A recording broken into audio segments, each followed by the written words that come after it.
ಯಸ್ಯಾಂತೋ ನಾದಿಮಧ್ಯಂ ನಹಿ ಕರಚರಣಂ ನಾಮ ಗೋತ್ರಂ ಚ ಸೂತ್ರಂ ನೋ ಜಾತಿಃ ನೈವ ವರ್ಣಃ ನ ಭವತಿ ಪುರುಷಃ ನೋ ನಪುಂಸಂ ಚ ನ ಸ್ತ್ರೀ ನಾಕಾರಃ ನೋ ವಿಕಾರಃ ನಹಿ ಜನಿ ಮರಣಂ ನಾಸ್ತಿ ಪುಣ್ಯಂ ಚ ಪಾಪಂ ನೋ ತತ್ವಂ ತತ್ವಮೇಕಂ ಸಹಜ ಸಮರಸಂ ಸದ್ಗುರುಂ ತನ್ನಮಾಮಿ ಶ್ರುತಿಸ್ಮೃತಿ ಪುರಾಣಾನಾಂ ಆಲಯಂ ಕರುಣಾಲಯಂ ನಮಾಮಿ ಭಗವತ್ಪಾದಂ ಶಂಕರಂ ಲೋಕಶಂಕರಂ ಸದಾಶಿವಸಮಾರಂಭಾಂ ಶಂಕರಾಚಾರ್ಯಮಧ್ಯಮಾಂ ಅಸ್ಮದಾಚಾರ್ಯಪರ್ಯಂತಾಂ ವಂದೇ ಗುರುಪರಂಪರಾಂ. ಶ್ರೀ ಗುರುಭ್ಯೋ ನಮಃ. ಎಲ್ರಿಗೂ ನಮಸ್ಕಾರ. ಈ ವ್ಯಾಸ ಪೂರ್ಣಿಮೆಯ ವಿಶೇಷವಾದಂತಹ ದಿನ ಚಾತುರ್ಮಾಸ್ಯದ ವಿಶೇಷತೆಗಳ ಬಗ್ಗೆ ನಾವು ತಿಳ್ಕೊಳ್ಳೋಣ. ಚಾತುರ್ಮಾಸ್ಯ ಅನ್ನೋದು ಒಂದು ರೀತಿಯ ತಪಸ್ಸು. ತಪಸ್ಸು ಅನ್ನುವಂತಹ ಪದ ಕೇಳಿದ್ರೆ ನಾವು 1 ಮೈಲಿ ದೂರ ಓಡ್ ಹೋಗ್ಬಿಡ್ತೀವಿ. ಯಾಕೆ ಅಂತ ಕೇಳಿದ್ರೆ ನಮ್ಮೆಲ್ಲರ ಆ ಇಮ್ಯಾಜಿನೇಷನ್ ನಲ್ಲೂ ತಪಸ್ಸು ಅಂದ್ರೆ ಹೇಗಿದೆ ಅಂತ ಹೇಳಿದ್ರೆ ಒಂದು ದಟ್ಟವಾದ ಕಾಡು, ಆ ಕಾಡಿನಲ್ಲಿ ಬೇಕಾದಷ್ಟು ಗಿಡಗಳು ಮರಗಳು ಎಲ್ಲವೂ ಬೆಳ್ಕೊಂಡಿದೆ. ಆ ಗಿಡ ಮರಗಳ ಹಚ್ಚ ಹಸುರಿನ ನಡುವೆ ಒಂದು ಸುಂದರವಾದಂತಹ ಕುಟೀರ, ಆ ಕುಟೀರದ ಹತ್ತಿರವೇ ಒಂದು ವಿಶಾಲವಾದ ವೃಕ್ಷವಿದೆ. ಆ ವೃಕ್ಷದ ಕೆಳಗಡೆ ಒಬ್ಬ ಮಹಾನ್ ಋಷಿಗಳು ತಪಸ್ ಮಾಡ್ತಾ ಇದ್ದಾರೆ. ಆ ಋಷಿಗಳು ಹೇಗಿರ್ತಾರೆ ನೋಡಕ್ಕೆ ಅಂತ ಹೇಳಿದ್ರೆ, ಅವರ ತಲೆಯ ಮೇಲೆ ಬೃಹತ್ತಾದ ಜಠೆ, ಅವರ ಗಡ್ಡ ಭೂಮಿಯನ್ನ ತಾಕ್ತಾ ಇದೆ, ನೇರವಾಗಿ ಕುಳಿತುಕೊಂಡಿದ್ದಾರೆ, ಕಣ್ಣನ್ನ ಮುಚ್ಚಿ ಘೋರವಾದ ತಪಸ್ಸನ್ನ ಮಾಡ್ತಾ ಆ ಭಗವಂತನ ಸ್ಮರಣೆಯಲ್ಲೇ ಲೀನರಾಗಿದ್ದಾರೆ ಅನ್ನೋದು ಆ ತಪಸ್ಸು ಅನ್ನೋ ಪದ ಕೇಳಿದ ಕೂಡಲೇ ನಮ್ಗೆ ಬರುವಂತಹ ಒಂದು ಚಿತ್ರಣ. ಆದ್ರೆ ಈ ಚಿತ್ರಣವನ್ನ ಇಟ್ಕೊಂಡು ನಾವು ತಪಸ್ ಮಾಡೋಕ್ ಕೂತ್ರೆ ಖಂಡಿತವಾಗಿಯೂ ನಮ್ ಕೈಯಲ್ಲಿ ತಪಸ್ ಮಾಡೋಕ್ ಸಾಧ್ಯವೇ ಇಲ್ಲ. ಯಾಕೆ ಅಂದ್ರೆ ತಪಸ್ಸು ಅಂತ ಹೇಳಿದ ಕೂಡಲೇ ನಮಗ್ ಭಯ ಜಾಗೃತವಾಗಿ ಹೋಗುತ್ತೆ.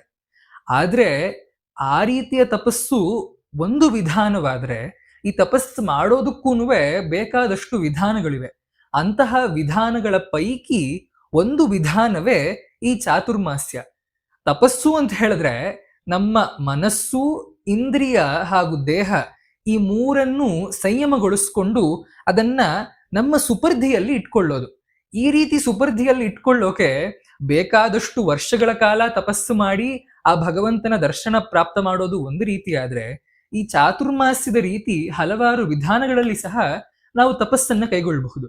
ಹಾಗಾದ್ರೆ ಏನು ಈ ಚಾತುರ್ಮಾಸ್ಯ ಅನ್ನೋದು ನಮ್ಮ ಮುಂದಿನ ಪ್ರಶ್ನೆ. 4 ಮಾಸ ಅನ್ನೋದು ಆ ಚಾತುರ್ಮಾಸ್ಯದ ಎಕ್ಸಾಕ್ಟ್ ಟ್ರಾನ್ಸ್ಲೇಷನ್. ಹಾಗಾದ್ರೆ ಈ 4 ಮಾಸಗಳು ಯಾಕಷ್ಟೊಂದು ವಿಶೇಷ, ಏನ್ ಮಾಡ್ತಾರೆ ಈ ಚಾತುರ್ಮಾಸ್ಯದ ವ್ರತದಲ್ಲಿ ಅಂತ ಕೇಳಿದ್ರೆ, ಸಾಮಾನ್ಯವಾಗಿ ಈ ಚಾತುರ್ಮಾಸ್ಯದ ವ್ರತಗಳನ್ನ ಕೈಗೊಳ್ಳುವವರು ಯಾರು ಅಂತ ಹೇಳಿದ್ರೆ ಯತಿವರೇಣ್ಯರು, ಸನ್ಯಾಸಿಗಳು. ಅವರು 4 ತಿಂಗಳುಗಳ ಕಾಲ ಈ ವ್ರತವನ್ನ ಅವರು ಪಾಲನೆ ಮಾಡ್ತಾರೆ.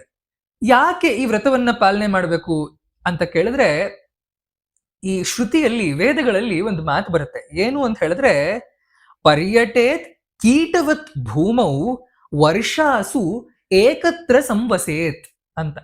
ಏನಿದ್ರ ಅರ್ಥ ಅಂತ ಹೇಳಿದ್ರೆ, ಭೂಮೌ ಕೀಟವತ್ ಪರ್ಯಟೇತ್, ಈ ಭೂಮಿಯಲ್ಲಿ ಒಂದು ಹುಳುವಿನ ಥರ ಎಲ್ಲಾ ಕಡೆಯೂ ನೀವು ಪರ್ಯಟನವನ್ನ ಮಾಡಬೇಕು, ಸಂಚಾರ ಮಾಡಬೇಕು. ಯಾಕೆ ಒಂದು ಕೀಟದ ಉದಾಹರಣೆ ತಗೊಂಡಿದ್ದಾರೆ ಅಂತ ಹೇಳಿದ್ರೆ, ಇವಾಗ ನಾವು ಒಂದು ಇರುವೆ ನೋಡೋಣ. ಇರುವೆ ಏನ್ ಮಾಡುತ್ತೆ, ತನ್ನ ಆಹಾರಕ್ಕೋಸ್ಕರ ಅಂತ ಓಡಾಡತ್ತೆ, ಮನೆ ಕಟ್ಟೋಕೋಸ್ಕರ ಅಂತ ಓಡಾಡತ್ತೆ, ಇನ್ನೇನೋ ಒಂದು ಕಾರ್ಯವನ್ನ ಮಾಡೋಕೆ ಅಂತ ಅದು ಸದಾ ಎಲ್ಲಾ ಕಡೆನೂ ಪರ್ಯಟನೆಯನ್ನ ಮಾಡ್ತಾ ತನ್ನ ಕಾರ್ಯವನ್ನ ಮಾಡ್ತಾ ಇರುತ್ತೆ. ಯಾವ ರೀತಿ ಈ ಇರುವೆಯಾದಿ ಹಲವಾರು ಜಂತುಗಳು ಎಲ್ಲಾ ಕಡೆಯೂ ಸದಾ ಪರ್ಯಟನೆಯನ್ನ ಮಾಡ್ತಾ ತಮ್ಮ ಕಾರ್ಯವನ್ನ ನಿರ್ವಹಿಸ್ತಾರೋ, ಅದೇ ರೀತಿ ಎಲ್ಲಾ ಯತಿವರೇಣ್ಯರೂ ಒಂದೇ ಕಡೆಯಲ್ಲಿ ನಿಲ್ಲದೆ ಎಲ್ಲಾ ಕಡೆ ಸಂಚಾರವನ್ನ ಮಾಡ್ತಾ ಅಲ್ಲಿ ನೆಲೆಸಿರುವಂತಹ ಭಕ್ತರಿಗೆ ಆಶೀರ್ವಾದಗಳನ್ನು ಉಪದೇಶವನ್ನೂ ಅನುಗ್ರಹಿಸ್ತಾ ಅವರಲ್ಲಿ ಆ ಧರ್ಮ ಜಾಗೃತಿಯನ್ನ ಮಾಡ್ತಾ ಎಲ್ಲಾ ಕಡೆ ಸಂಚಾರ ಮಾಡ್ತಾ ಇರಬೇಕು ಅಂತ. ಆದ್ರೆ ಇದನ್ನ ಎಲ್ಲಾ ಮಾಸಗಳಲ್ಲೂ ಮಾಡಬೇಕು. ಆದ್ರೆ ಯಾವಾಗ ಈ ವರ್ಷಾಕಾಲ ಬರುತ್ತೋ, ಮಳೆಗಾಲ ಬರುತ್ತೋ, ಆ ಮಳೆಗಾಲದಲ್ಲಿ ಬರುವಂತಹ ಮಾಸದ ಸಂದರ್ಭದಲ್ಲಿ ಇವರು ಎಲ್ಲೂ ಪರ್ಯಟನೆಯನ್ನ ಮಾಡದೆ, ಎಲ್ಲೂ ಸಂಚಾರವನ್ನ ಮಾಡದೆ, ಒಂದೇ ಕಡೆ ನೆಲೆ ನಿಂತು ಅವರು ತಮ್ಮ ಶಿಷ್ಯ ಜನರಿಗೆ ಆಶೀರ್ವಾದವನ್ನ ಮಾಡಬೇಕು ಅಂತ. ಅರೆ ಇದೇನಪ್ಪ, ಕೀಟವತ್ ಪರ್ಯಟೇತ್ ಅಂತ ಹೇಳ್ಬಿಟ್ಟು ಇವಾಗ ಮಳೆಗಾಲದಲ್ಲಿ ಒಂದೇ ಕಡೆ ನಿಂತ್ಕೊಳ್ಬೇಕು ಅಂತ ಹೇಳ್ತಾ ಇದಾರಲ್ಲ ಅಂತ ಹೇಳಿದ್ರೆ, ಯತಿಗಳ ಒಂದು ಮುಖ್ಯವಾಗಿರುವಂತಹ ಧರ್ಮ ಏನು ಅಂತ ಹೇಳಿದ್ರೆ ಅಹಿಂಸಾ. ಅಹಿಂಸಾ ಪರಮೋ ಧರ್ಮ ಅಂತ ನಂಬಿರುವಂತಹವರು ಎಲ್ಲಾ ಸನ್ಯಾಸಿಗಳು. ಅವರು ಯಾವುದೇ ಒಂದು ಪ್ರಾಣಿಗಾಗಿರ್ಲಿ, ಜಂತುವಿಗಾಗಿರ್ಲಿ ಅವರು ತೊಂದರೆಯನ್ನ, ತೊಡಕನ್ನ ಕೊಡೋದಿಲ್ಲ, ಕೊಡೋಕು ಬಯಸೋದಿಲ್ಲ. ಆದ್ರೆ ಈ ಮಳೆಗಾಲದಲ್ಲಿ ಏನಾಗುತ್ತೆ, ಬೇಕಾದಷ್ಟು ಹುಳು ಹುಪ್ಪಟೆಗಳು, ಜಂತುಗಳೆಲ್ಲವೂ ಹೊರಗ್ ಬರುತ್ತೆ, ಪ್ರಯಾಣವನ್ನ ಮಾಡ್ತಾ ಇರುತ್ತವೆ.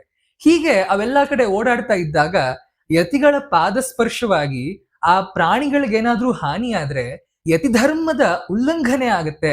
ಅಷ್ಟು ಧರ್ಮಯುತವಾಗಿ ಆ ಕಷ್ಟವಾಗಿರುವಂತಹ ಆ ಯತಿ ಧರ್ಮವನ್ನ ಪಾಲನೆ ಮಾಡ್ತಾ ಇರುವಂತಹ ಯತಿಗಳಿಗೆ, ಅಹಿಂಸಾ ಪರಮೋ ಧರ್ಮ ಅಂತ ನಂಬಿರುವಂತಹವರಿಗೆ ಈ ರೀತಿಯ ತೊಡಕಾಗಕೂಡದು ಅಂತಲೂ, ಭೂಮಿಯಲ್ಲಿರುವಂತಹ ಯಾವ ಜಂತುಗಳಿಗೂ ಇವರಿಂದ ತೊಂದರೆ ಆಗ್ಕೂಡ್ದು ಅನ್ನುವಂತಹ ಇನ್ನೊಂದು ದೃಷ್ಟಿಯಿಂದಲೂ ಎಲ್ಲಾ ಸನ್ಯಾಸಿಗಳೂ ಚಾತುರ್ಮಾಸ್ಯ ವ್ರತವನ್ನ ಕೈಗೊಳ್ಬೇಕು ಅಂತ ನಮ್ಮ ಶಾಸ್ತ್ರಗಳು ಹೇಳಿವೆ. ಭಾರತೀಯ ಸನಾತನ ಧರ್ಮದಲ್ಲಿ ಬರುವಂತಹ ಎಲ್ಲಾ ಪರಂಪರೆಗಳ ಎಲ್ಲಾ ಸನ್ಯಾಸಿಗಳೂ ಈ ಚಾತುರ್ಮಾಸ್ಯ ವ್ರತವನ್ನ ಸಾಮಾನ್ಯವಾಗಿ ಕೈಗೊಳ್ತಾರೆ. ಹಾಗಾದ್ರೆ ಚಾತುರ್ಮಾಸ್ಯ ಅಂತ ಹೇಳಿದ್ರೆ ನೀನೇನೋ 4 ತಿಂಗಳುಗಳು ಅಂತ ಹೇಳಿದೆ, ಆದ್ರೆ ಸಾಮಾನ್ಯವಾಗಿ 2 ತಿಂಗಳ ಕಾಲ ಮಾತ್ರ ಚಾತುರ್ಮಾಸ್ಯ ವ್ರತವನ್ನ ಕೈಗೊಳ್ತಾರಲ್ವಾ. ಆಷಾಢ ಮಾಸದ ಶುಕ್ಲ ಪಕ್ಷದ ಪೌರ್ಣಮಿಯಿಂದ ಹಿಡಿದು ಭಾದ್ರಪದ ಮಾಸದ ಶುಕ್ಲ ಪಕ್ಷದ ಪೌರ್ಣಮಿಯ ತನಕ ಈ ಚಾತುರ್ಮಾಸ್ಯ ವ್ರತವನ್ನ ಕೈಗೊಳ್ತಾರೆ. ಹಾಗಾದ್ರೆ 4 ಮಾಸ ಹೇಗಾಯ್ತು, 2 ಮಾಸ ಆಗಿದ್ದಲ್ವಾ ಅಂತ ನಿಮ್ಮಲ್ಲಿ ಪ್ರಶ್ನೆ ಮೂಡಬಹುದು. ಈ ಪ್ರಶ್ನೆಗೆ ಉತ್ತರ ಏನು ಅಂತ ಹೇಳಿದ್ರೆ, ಪಕ್ಷೋ ವೈ ಮಾಸಃ. ಈ 2 ತಿಂಗಳುಗಳ ಕಾಲ 4 ಪಕ್ಷಗಳು ಬರುತ್ತೆ. ಪ್ರತಿ 15 ದಿನಕ್ಕೆ ಒಂದು ಪಕ್ಷ ಬದಲಾವಣೆ ಆಗುತ್ತೆ, ಶುಕ್ಲ ಪಕ್ಷ ಅಥವಾ ಕೃಷ್ಣ ಪಕ್ಷ. ಈ ಒಂದು ಪಕ್ಷವನ್ನ ಒಂದು ಮಾಸವಾಗಿಟ್ಕೊಂಡ್ರೆ ಇಲ್ಲಿ 4 ಮಾಸಗಳಾಗತ್ತೆ, 4 ತಿಂಗಳುಗಳಾಗತ್ತೆ. ಈ ರೀತಿಯ ಒಂದು ಲೆಕ್ಕಾಚಾರವನ್ನ ಇಟ್ಕೊಂಡು 2 ತಿಂಗಳುಗಳ ಕಾಲ ಎಲ್ಲಾ ಯತಿವರೇಣ್ಯರೂ ಈ ಚಾತುರ್ಮಾಸ್ಯ ವ್ರತವನ್ನ ಪಾಲನೆ ಮಾಡ್ತಾರೆ. ಹೀಗೆ ಚಾತುರ್ಮಾಸ್ಯ ವ್ರತವನ್ನ ಪಾಲನೆ ಮಾಡ್ತಾ ಇದ್ದಾಗ ಏನ್ ಮಾಡ್ಬೇಕು ಯತಿವರೇಣ್ಯರು ಅಂತ ಕೇಳಿದ್ರೆ, ದಕ್ಷಿಣಾಮ್ನಾಯ ಶೃಂಗೇರಿ ಶಾರದಾ ಪೀಠದ ಶ್ರೀಮುಖ ಅದ್ಭುತವಾಗಿ ಅದರ ನಿರ್ದೇಶನವನ್ನ ಕೊಡುತ್ತೆ. ಏನು ಅಂತ ಹೇಳಿದ್ರೆ, ಸಮಾಗಂತೇಭ್ಯ ಅಂತೇವಾಸದ್ಭ್ಯ ಔಪನಿಷದಂ ಸಾಂಖ್ಯಂ ಪ್ರತಿಪಾದಯಂತಹ ವರ್ತಾಮಹೆ. ಇದರ ಅರ್ಥ ಏನು ಅಂತ ಹೇಳಿದ್ರೆ, ಗುರುಗಳ ಹತ್ರ ಬರುವಂತಹ ಎಲ್ಲಾ ಶಿಷ್ಯ ಜನರಿಗೂ ಹಾಗೂ ಅವರ ಅಂತೇವಾಸಿಗಳಾಗಿರುವಂತಹ ಅವರ ಬಳಿಯೇ ಶಾಸ್ತ್ರಾಧ್ಯಯನವನ್ನ ಮಾಡ್ತಾ ಇರುವಂತಹ ವಿದ್ಯಾರ್ಥಿಗಳಿಗೂ ಗುರುವರೇಣ್ಯರು ಉಪನಿಷತ್ತಿನಲ್ಲಿರುವಂತಹ ಆ ವಿಚಾರಗಳನ್ನು, ಗೀತೆಯಲ್ಲಿರುವಂತಹ ವಿಚಾರಗಳನ್ನು, ಈ ರೀತಿ ಆ ಜ್ಞಾನವನ್ನ ತಮ್ಮ ಶಿಷ್ಯ ಜನರಿಗೆ ಈ 2 ತಿಂಗಳುಗಳ ಕಾಲ ಆ ಚಾತುರ್ಮಾಸದ ಸಂದರ್ಭದಲ್ಲಿ ಅನುಗ್ರಹ ಮಾಡಬೇಕು ಅಂತ ಶ್ರೀಮಠದ ಶ್ರೀಮುಖ ಹೇಳುತ್ತೆ.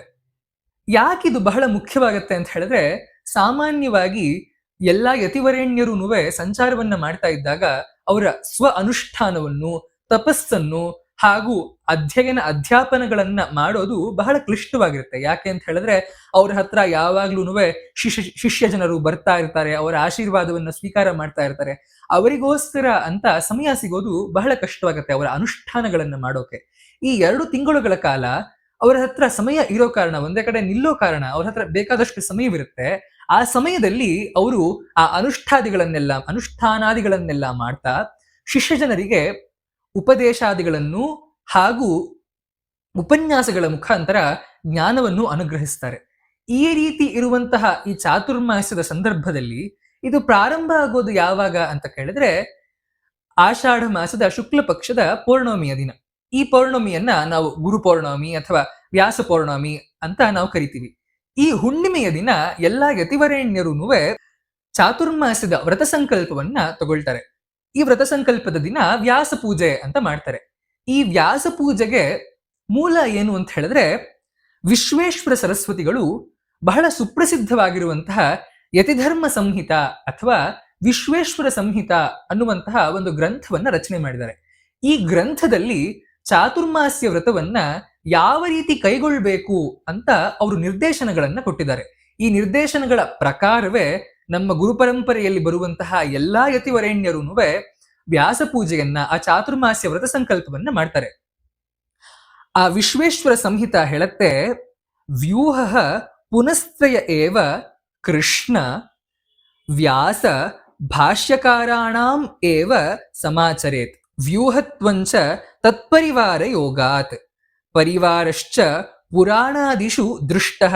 ತತ್ರ ಕೃಷ್ಣಸ್ಯ ಸನತ್ಕುಮಾರ ಸನಕ ಸನಂದನ ಸನತ್ಸುಜಾತಾಃ, ವ್ಯಾಸಸ್ಯ ಸುಮಂತು ಜೈಮಿನಿ ವೈಶಂಪಾಯನ ಪೈಲಾಃ, ಭಾಷ್ಯಕಾರಸ್ಯ ಪದ್ಮಪಾದ ವಿಶ್ವರೂಪ ತೋಟಕ ಹಸ್ತಾಮಲಕಾಚಾರ್ಯಾಃ.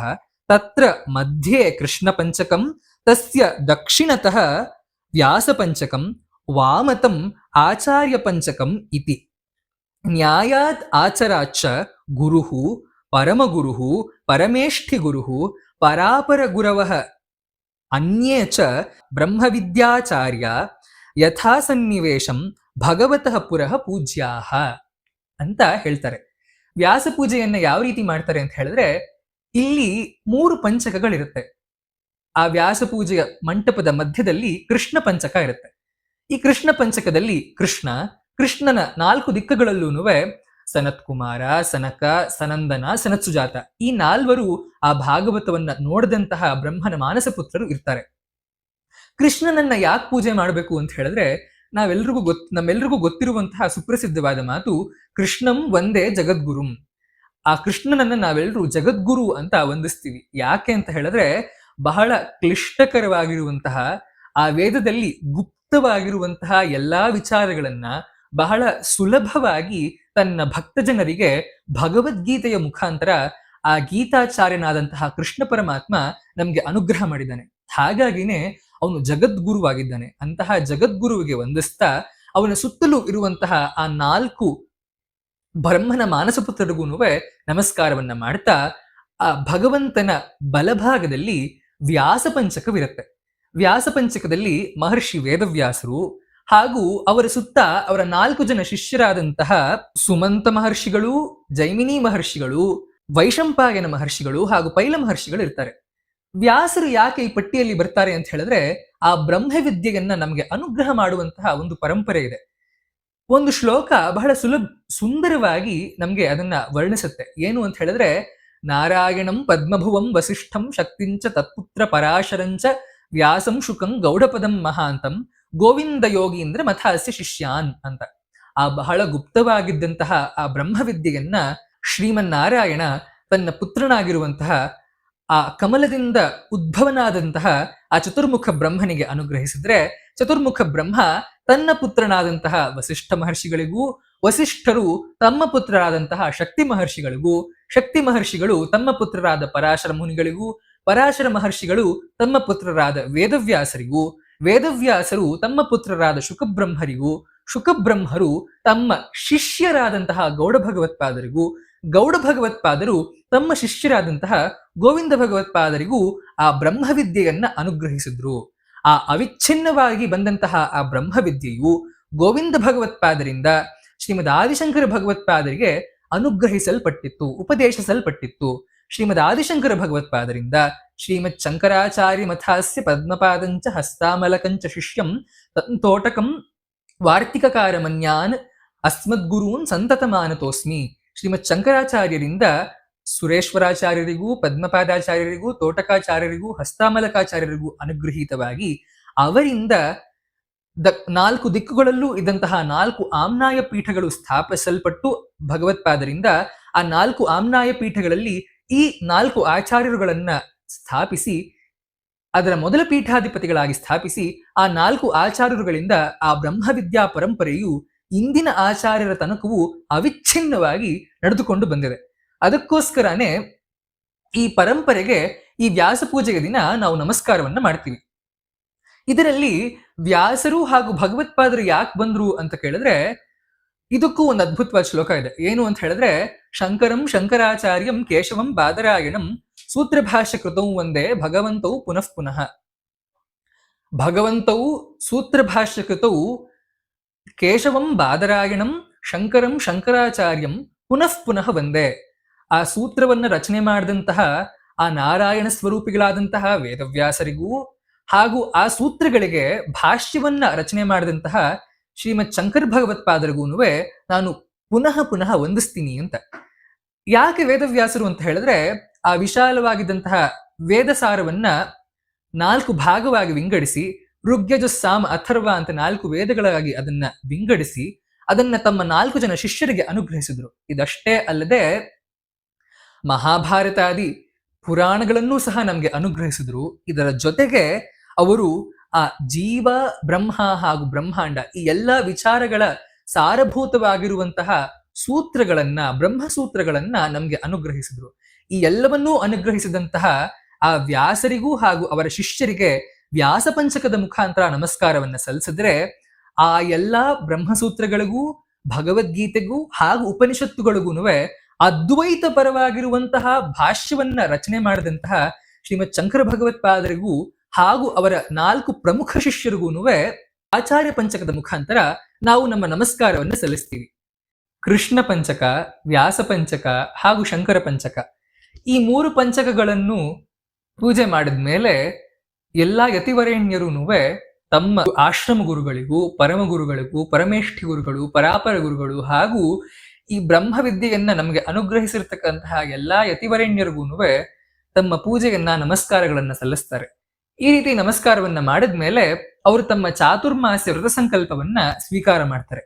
ಈ ಚಾತುರ್ಮಾಸ್ಯ ವ್ರತ ಸಂಕಲ್ಪವನ್ನ ಸ್ವೀಕಾರ ಮಾಡಿದ್ಮೇಲೆ ಅವರು ಯಾವುದೇ ಬೇರೆ ಊರುಗಳಿಗೂ ಅಥವಾ ಯಾವುದೇ ಬೇರೆ ನಗರಗಳಿಗೂ ಅಥವಾ ಯಾವುದೇ ಒಂದು ನದಿಯನ್ನು ಸಹ ಅವರು ದಾಟೋದಿಲ್ಲ. ತಾವು ಇರುವಂತಹ ಸ್ಥಾನದಲ್ಲೇ ಆ 2 ತಿಂಗಳುಗಳ ಕಾಲ ನೆಲೆಸಿರ್ತಾರೆ.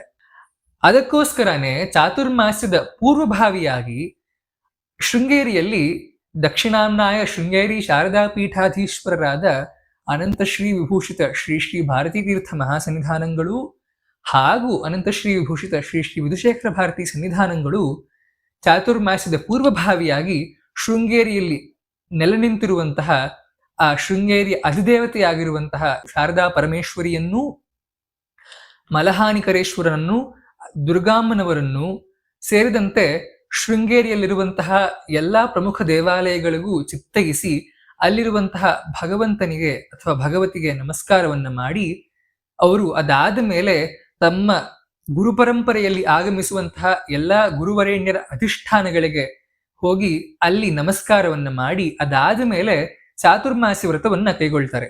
ಒಂದು ಸರ್ತಿ ಚಾತುರ್ಮಾಸ್ಯ ವ್ರತವನ್ನ ಕೈಗೊಂಡ ಮೇಲೆ ಅವರು ನರಸಿಂಹವನವನ್ನ ಬಿಟ್ಟು ಬೇರೆಲ್ಲಿಗೂ ತೆರಳೋದಿಲ್ಲ. ಹಾಗಾಗಿ 2 ತಿಂಗಳುಗಳ ಕಾಲ ಅವರು ತುಂಗಭದ್ರೆಯ ಈ ತಟ್ಟೆಗೆ ಆಗಮಿಸೋದಿಲ್ಲ. ಸೀಮೋಲ್ಲಂಘನದ ದಿನ ಅವರು ಜಗಜ್ಜನನಿ ಶಾರದಾ ಪರಮೇಶ್ವರಿಯಾದಿ ಎಲ್ಲಾ ದೇವತೆಗಳ ದರ್ಶನವನ್ನ ಮಾಡ್ತಾರೆ. ಇಷ್ಟು ಕಟ್ಟುನಿಟ್ಟಾಗಿ ಲೋಕೋದ್ಧಾರಕ್ಕೋಸ್ಕರ, ಲೋಕ ಕಲ್ಯಾಣಕ್ಕೋಸ್ಕರ ಅಂತ ಯತಿವರೇಣ್ಯರು ಕೈಗೊಳ್ಳುವಂತಹ ಎಲ್ಲಾ ನಮ್ಮ ಶಂಕರ ಪರಂಪರೆಯಲ್ಲಿ ಆಗಮಿಸುವಂತಹ ಎಲ್ಲಾ ಜಗದ್ಗುರುಗಳೂ ಎಲ್ಲಾ ಸದ್ಗುರುಗಳೂ ಕೈಗೊಳ್ಳುವಂತಹ ಈ ಚಾತುರ್ಮಾಸದ ವ್ರತದ ಸಂದರ್ಭದಲ್ಲಿ ನಾವೆಲ್ಲರೂ ಅವರ ದರ್ಶನವನ್ನ ಮಾಡ್ತಾ ಅವರ ಆಶೀರ್ವಾದಗಳನ್ನ ಸ್ವೀಕರಿಸ್ತಾ ಕೃತಾರ್ಥರಾಗೋಣ ಅಂತ ಹೇಳ್ತಾ ಈ ನನ್ನ ತೊದಲು ನುಡಿಗಳಿಗೆ ವಿರಾಮವನ್ನ ಹಾಡ್ತೀನಿ.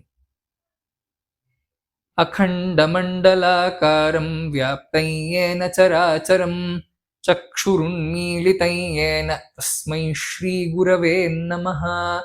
ಅಪರಾಧ ಸಹಸ್ರಾಣಿ ಕ್ರಿಯಂತೆ ಅಹರ್ನಿಶಂ ಮಯಾ ದಾಸೋಯಮಿತಿ ಮಾಂ ಮತ್ವಾ ಕ್ಷಮಸ್ವ ಪರಮೇಶ್ವರ.